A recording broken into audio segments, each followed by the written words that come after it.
Keto is everywhere, it's the new buzzword, the new favorite among those looking to shed pounds, and the new hate victim of the food pyramid spouting eat-your-whole grains mainstream medical industry.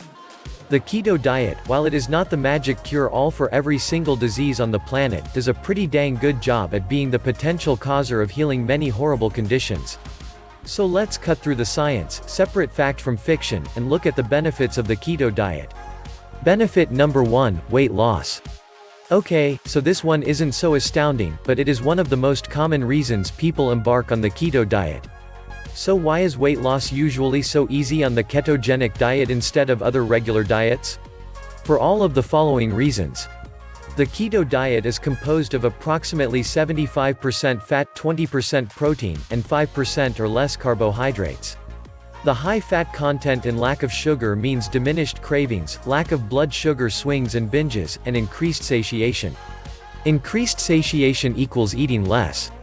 Many people also have food sensitivities to grains, even gluten-free ones, so eliminating them may lead to an increased ability to absorb minerals like magnesium and potassium, which in turn means your body is more nourished and you have fewer cravings.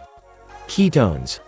When your blood sugar is running low, your body turns to its glycogen stores for energy. Typically, glycogen stores house about 2,000 calories of backup energy for when you run out of glucose.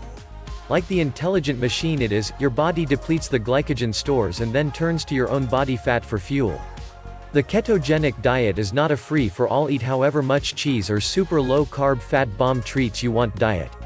If you are eating way more calories than you need, you will not lose weight.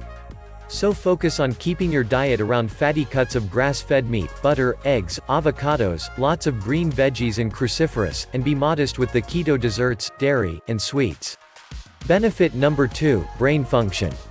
A poorly functioning brain, as you may have already experienced, leads to lessened work productivity, which in turn means an unhappy boss, lack of job satisfaction, sugar cravings for energy, and depression. It's a horrible domino effect. The original ketogenic diet was formulated by Dr. Russell Wilder in the early 20th century to treat epilepsy. The success rate was phenomenal and it is still used today to treat epilepsy and other brain disorders. Research also indicates that ketones are more efficient brain fuel than glucose. Benefit number 3, potential cancer benefits. One study showed implementing the ketogenic diet led to a dramatically increased survival time and slower tumor growth. Conclusion. If you're reading this article now, chances are you are in some sort of pain, whether physical and/or mental, being overweight, struggling with autoimmune disorders, thyroid disease, fatigue, brain fog, and want to change. Use this information, don't just skim through it and store it in the back of your brain and say that's nice for some people, motivate yourself to change.